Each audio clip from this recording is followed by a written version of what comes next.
The Joe Rogan Experience.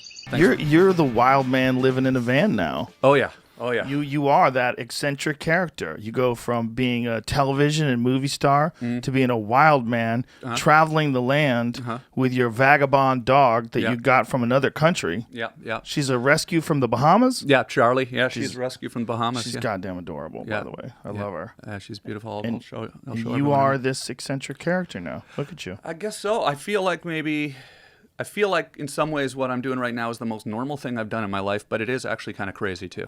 It's crazy compared to people, but I think it fits you like a glove. I really do. Yeah. Yeah. Well, I like going out into the wilderness. I always have. Yeah. And I've been out in this van that I just got, which is amazing, and I'm going pretty hard with it. Is this the first time you've been tested since you got tested the last time on my show? I got tested one time between, but that's another interesting story. But let's hear it. What happened? Well, my ex-wife asked me to come on her talk show, and I hadn't talked to her in 15 years. Oh, Drew? Drew, yeah. So, and so I thought, was that a trap? It was nice. It was nice. Did you get nervous? It was nice. It was nice. We had a good time. That's cool. And but I had to get tested to do the show.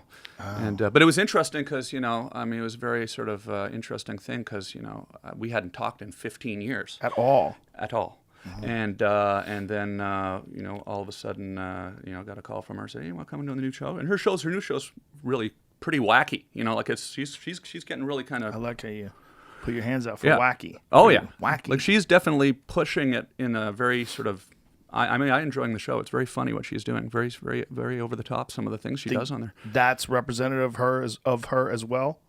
It reminds me a lot of her. It is her, yeah, for sure. Yeah. What she really is, like who she really is. I think so, yeah. Well, as you get older, like you tend to be able to figure out who you really are better. Like with you, like doing this van thing. Now I'm the guy living down by the river in the van. Yeah. It makes sense to me. When you told me you were going to do that, I'm going to travel across the country and just drive around the van with my dog. I was like, I could see you enjoying that.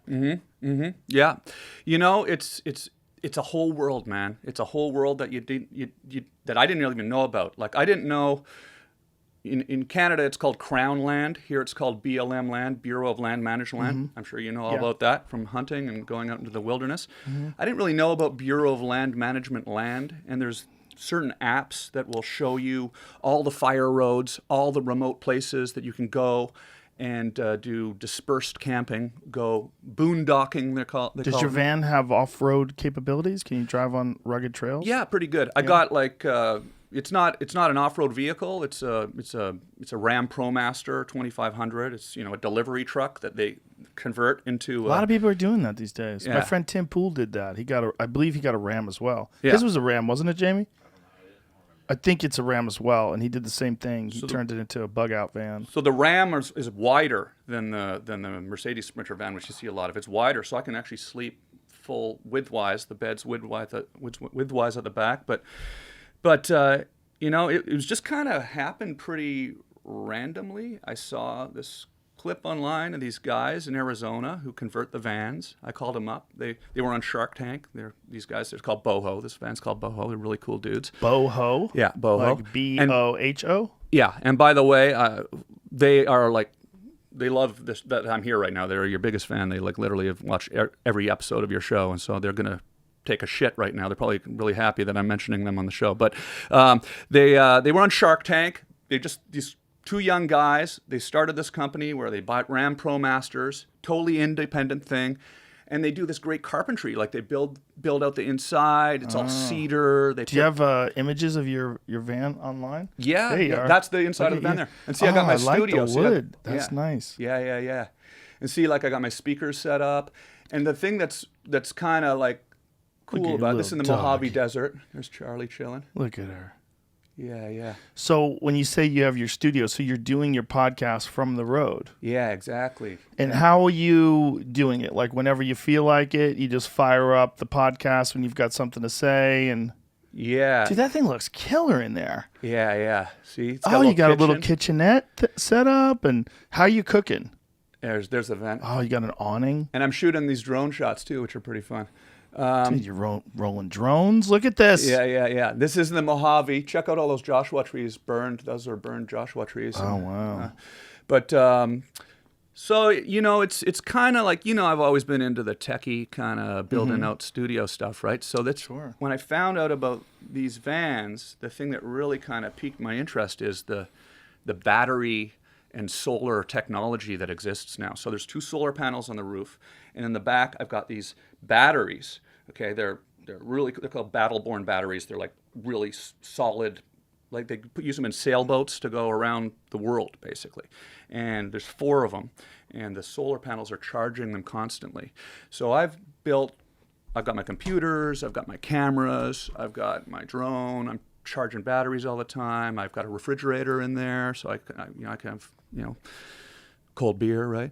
And it's sweet. So I can go out into the middle of nowhere and have virtually unlimited electronic capability and just stay there as long as I want until I run out of food. Wow. And so those solar panels, how efficient are they? Like, will they power your studio and all that stuff where you don't have to use your engine? You don't have to start up and use gas? Exactly. Are you running diesel in your van? No, but gas. That just happened to be the way it went because that van was available and I got that one. But how's the gas mileage? It's pretty good. Like that? I'll tell you one thing though. I am always filling up. Like I never let it go below 3/4 of a tank because just in case shit gets weird. I never know where I'm going every day. That's right. I got some weird stories over the last 6 weeks where I've just been like not sure where I'm going to sleep, and the sun's going down, and then I end up going down a crazy road, and then the first night I got stuck in the Mojave Desert.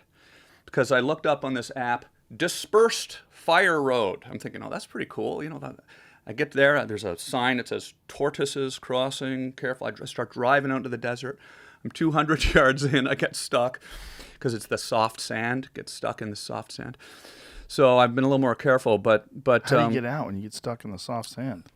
Call AAA. Oh, AAA comes to the desert. I was 100 yards from the freeway. It was Jesus like I hadn't even Christ. gotten into it yet. It was so pathetic. It was hilarious actually because I've been planning for months, and then all of a sudden I'm seeing the free. This was outside Barstow or something like that. Before we get into your adventure, I want to get more into this van build. Yeah. So you started it out with just buying this van. Is it a new van or did you buy it? Brand new? Yeah. So you bought a brand new van and then you bring it to these boho guys. Yeah. And these guys, what do? They ask you, what are you planning on doing? You plan on using this as a studio?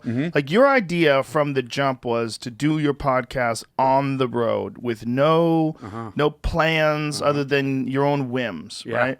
So when you do something like that, how do you know what you're gonna need? You didn't really have any experience in like off-roading or that kind of living out of a van. Yeah, not really. How did you know what you're gonna need? Like, did you research it? Yeah.